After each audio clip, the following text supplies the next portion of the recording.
The student's legal parent is entitled to prior written notice before the school district is going to change anything to do with the student's programming. So a couple keywords there. It has to be in writing, so on a piece of paper, and it has to be prior to the change. So we can't tell the parent after we've already changed something that we're going to do it. It has to be before so that they have an opportunity to say, yes, I consent, I agree, or no, I object. And if that second one happens, if the parent doesn't agree and they object to what we're, saying that we're going to do, we can't do it. We have to stop and then resolve that disagreement. So when do we have to do a PWN? Whenever we're proposing something related to the student's programming, and that is their IEP, essentially. And that includes behavior support plans, because BSPs, behavior support plans, are a branch off, an extension of the IEP. Legally, they're just the same thing. So whenever we're proposing to make a change there or refusing. So let me give you some examples. We want to add a math goal to the IEP, or we want to make a change to something. So maybe the student's been receiving paraprofessional support during reading, literacy, and science class, and we decide we're going to propose that we no longer provide the paraprofessional support during science class. So those are examples of proposals.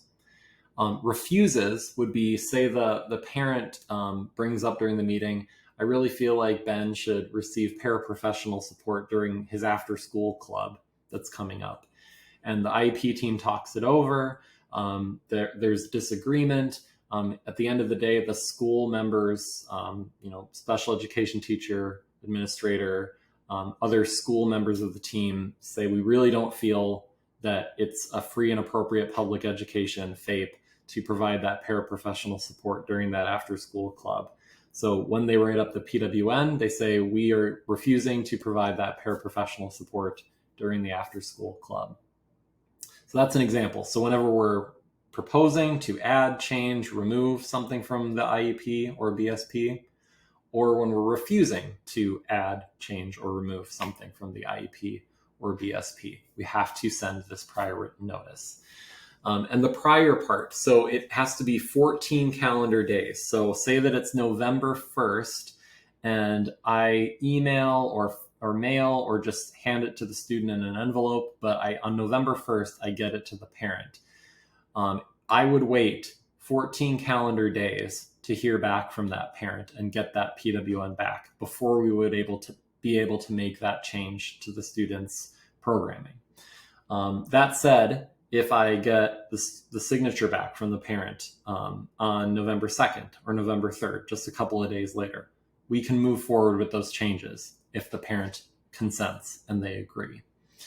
So up to 14 calendar days for that parent to get back to you, but if they get back to you sooner and they agree, you can move forward.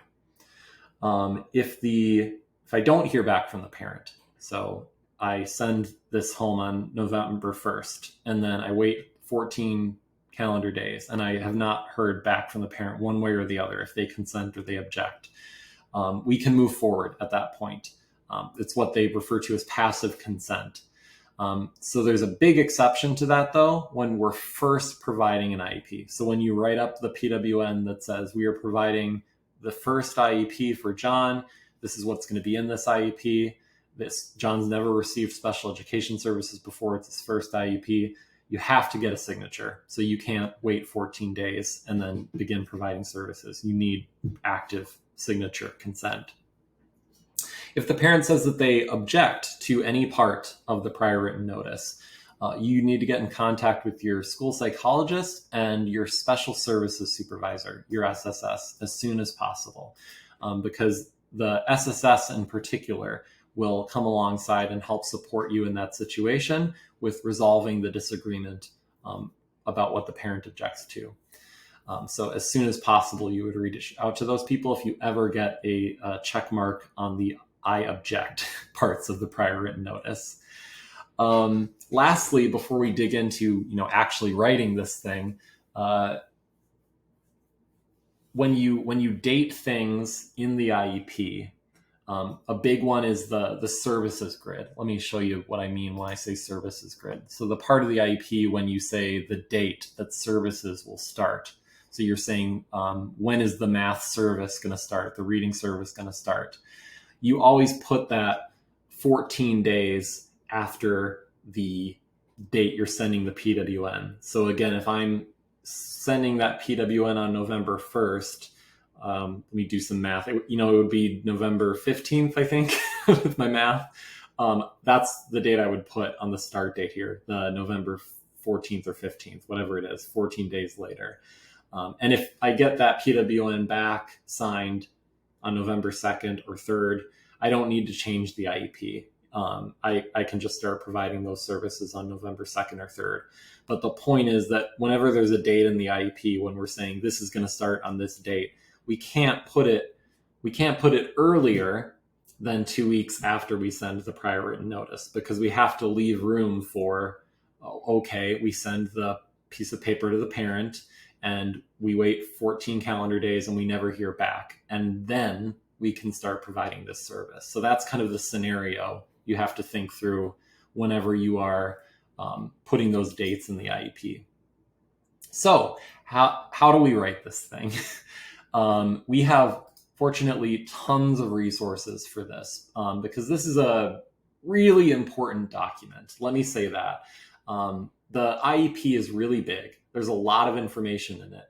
And we can't really expect the parent to do a comparison word by word between every version of the IEP that gets handed to them.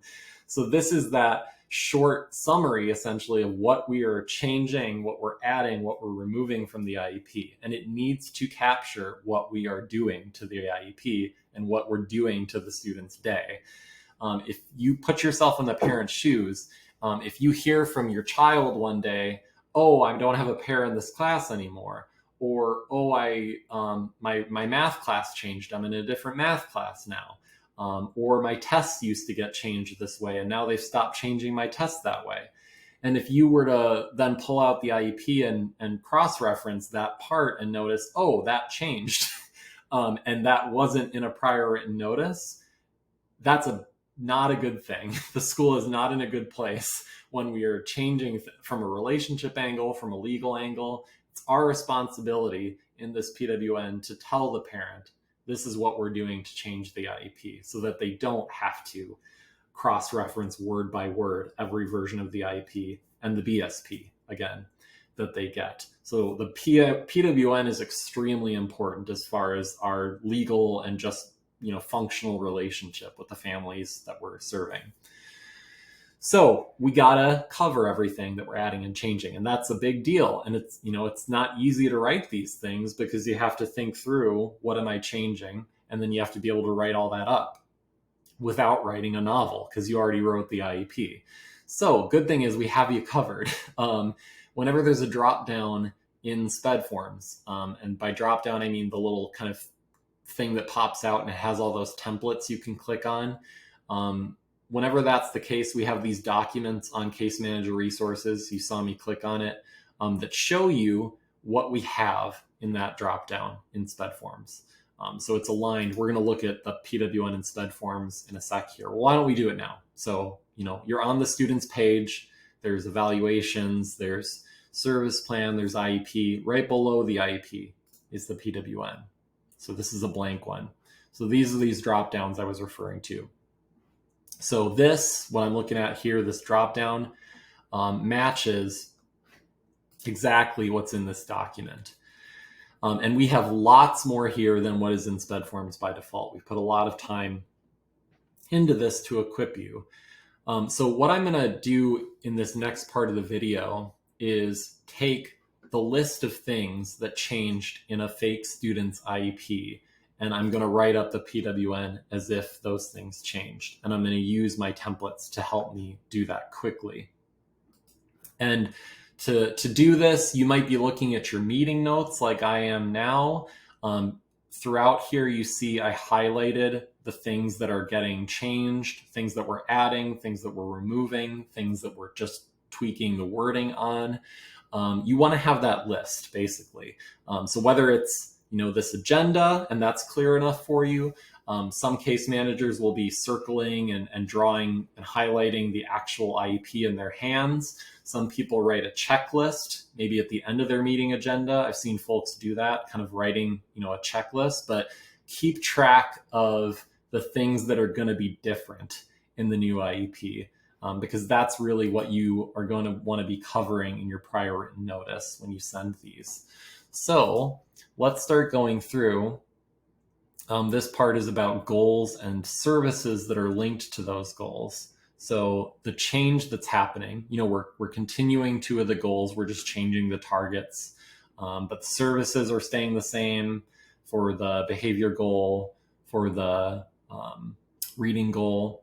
We're going to add a math goal. So during the meeting, we talked through what that goal is going to be, how it's going to be measured, and then services that are coming with that goal. So, and I forgot to highlight this one because that was going to be new too. All right, so with that math goal, let's go over to our prior written notice, actions proposed or refused. So goals and services is a section. So right here, helpfully, I think this is the option I want. The district is proposing to add an IEP goal in the area of math. To support this goal, student will receive specialized instructional services, and briefly describe the amount, format of services. So,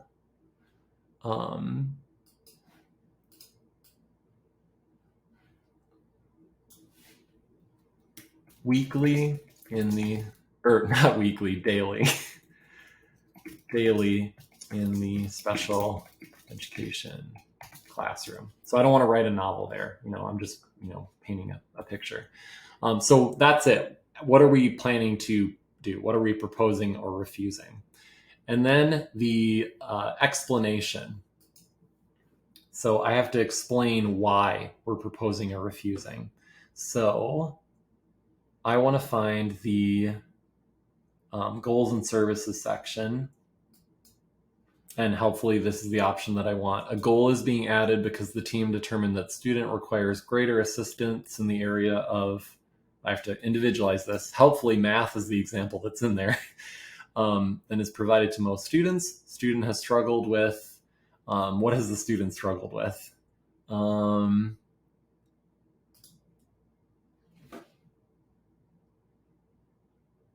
Student has struggled with math concepts.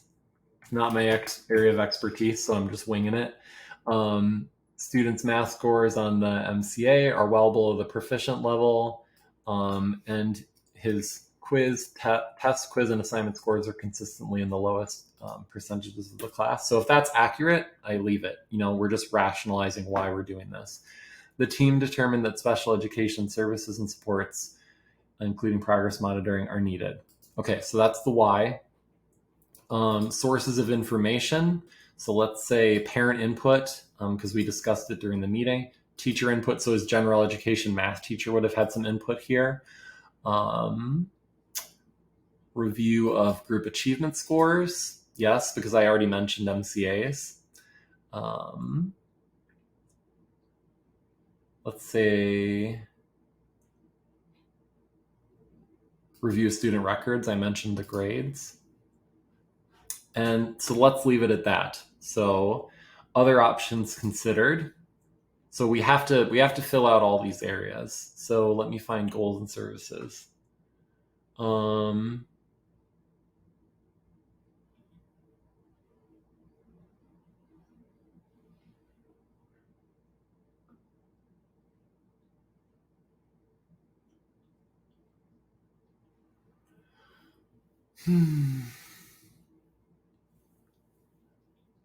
going to pick this one. It's the closest thing to what I want. The team considered not adding a goal in math, but decided that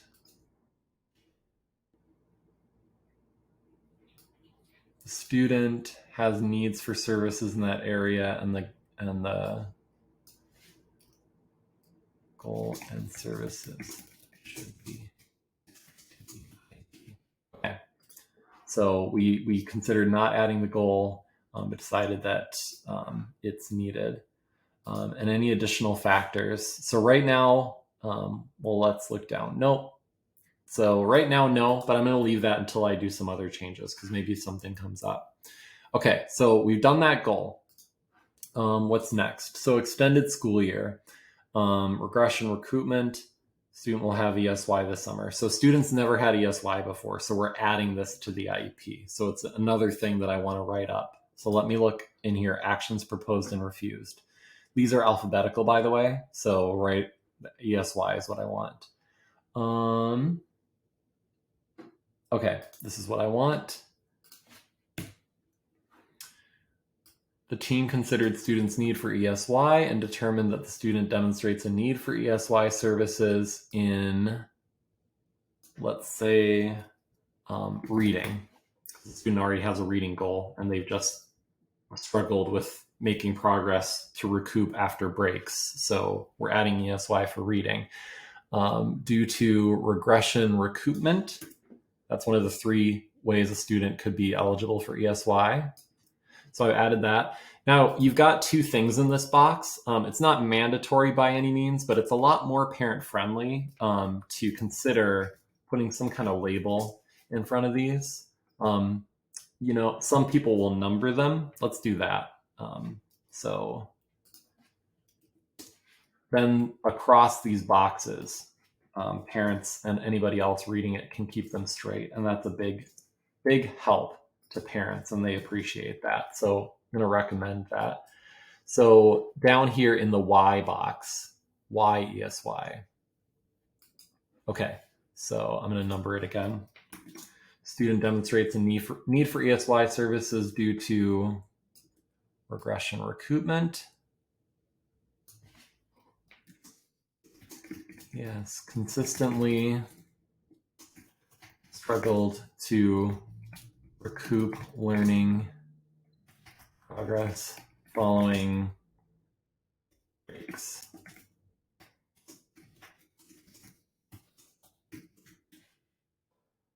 Okay, sources of information. I don't necessarily need to add anything here if this still captures what. Well, actually, I said that. I should add something because this would be how we would really determine curriculum-based measures of learning progress. So those reading probes the student is doing is how we would have made that decision about ESY. Other options considered. Let me find my ESY section. Okay, so I'm not going to do anything there. All right, just going to number this. All right, now would be a good opportunity to save in case my computer crashes. All right, scroll down. AT, assistive technology. So add point sheet. All right, so in the AT section of the IEP, we're going to say that the student's point sheet, that's an example of assistive technology. So we go to the assistive technology section and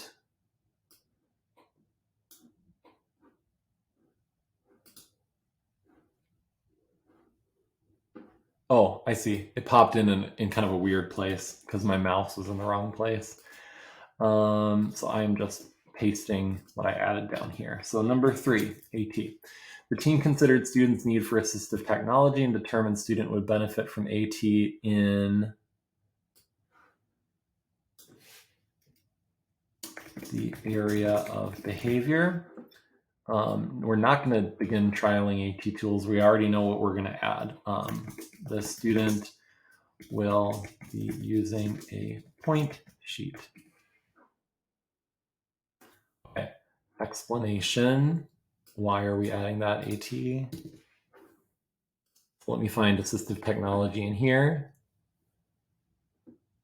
AT supports are being added because the team determined that they are necessary in order to provide the student with appropriate access to the general curriculum and age-appropriate activities. That is accurate to what we're doing here, so I'm going to keep it. Sources of information. This is coming from teacher input and parent input, so we're good. We've got that already. Any other options considered?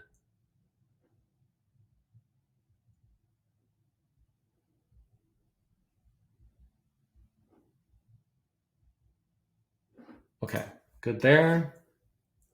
What's next? Accommodations and modifications. Add a modification about worked examples in math. Okay, so I want to make sure my mouse is in the right place. So what am I proposing or refusing? I'm looking for accommodations and modifications. All right. The team is proposing to implement additional adaptations in the area of math and then briefly describe. So we just want to give an idea of what this is. Whatever this is a weird fake name. Will receive worked examples of problems. So I don't need to rewrite the IEP, right? I'm just trying to describe it to the point where someone could, look at that section of the IEP and get the full explanation. But that's what we're proposing. And then explanation about why. Accommodations, modifications. All right. Since I've only adding one thing, I guess I should change this. It's not these adaptations, it's this adaptation. Is being added because the team determined that it is necessary. It is necessary in order to provide the student with appropriate access to the general curriculum and age-appropriate activities. That is accurate to why we're making that change. Teacher input, I think, and the assessment scores would cover us here, so that's why. So we're going to leave that. And let's go back to behavior support plan. So change the break accommodation up to 4 breaks per day instead of 2. Oh, goodness gracious. Okay, no, I think I'm good. Sorry. So we go to, let's see, behavior support plan. Yep, here we go. All right. We're proposing, the district is proposing to adjust students' behavior support plan. The following strategies will be added, removed, adjusted. So let's say adjusted. And what did I say the change was? 4 breaks per day instead of 2. Student will receive 4 breaks per day rather than 2. Okay, so why are we making that change? I want BSP.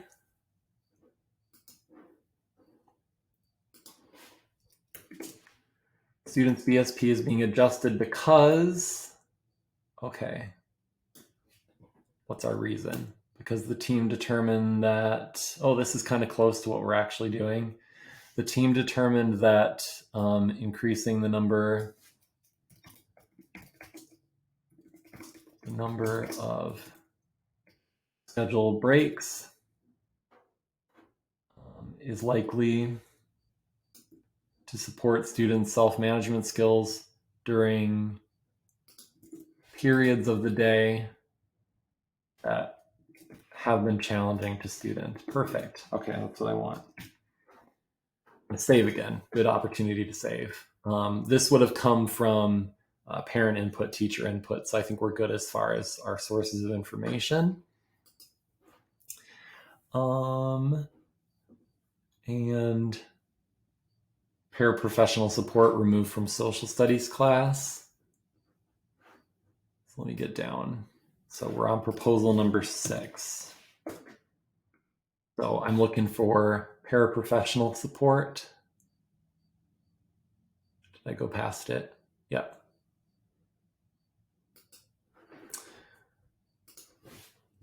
Imagine writing this without these drop downs. You see what I mean? It's a lot easier. The district is proposing to remove the paraprofessional support that student currently receives during social studies class.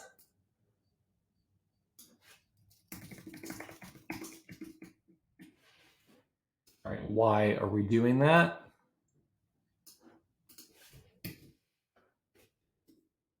Paraprofessional support.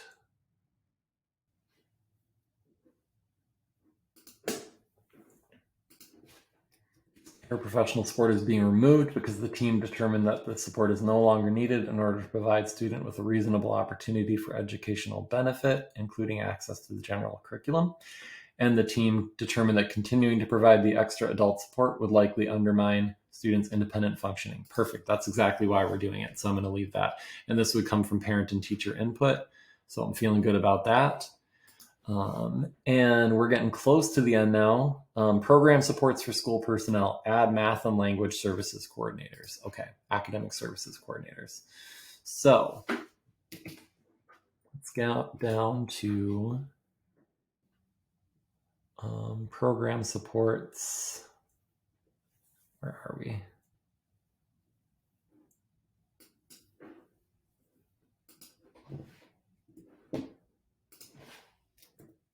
You're proposing to provide technical and programmatic assistant working with SEL.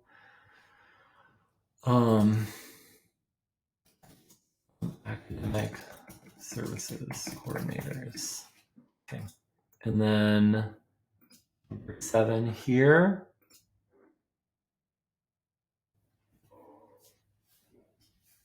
Oops.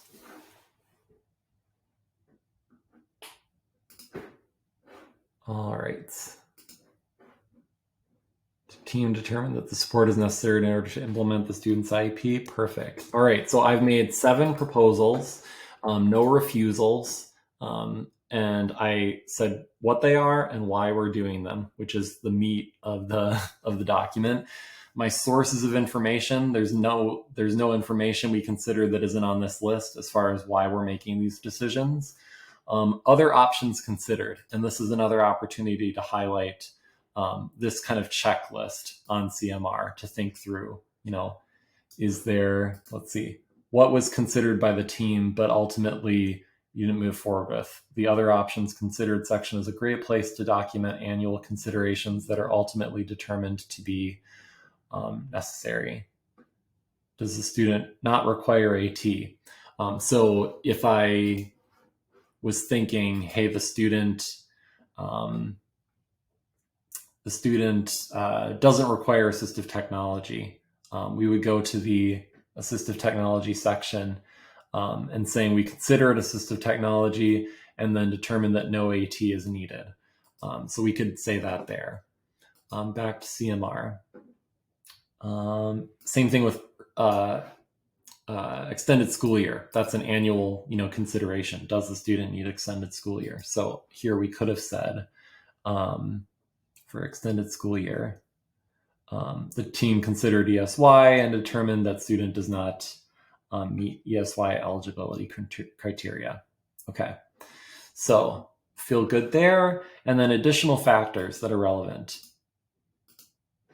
So the minimum we would say is no other relevant factors were considered, were identified by the team. And that kind of points to here. If you ever have any questions about these 5 boxes that we're filling out and what's okay and what's not okay, these compliant and non-compliant examples come directly from the State Department of Ed, who does our compliance monitoring.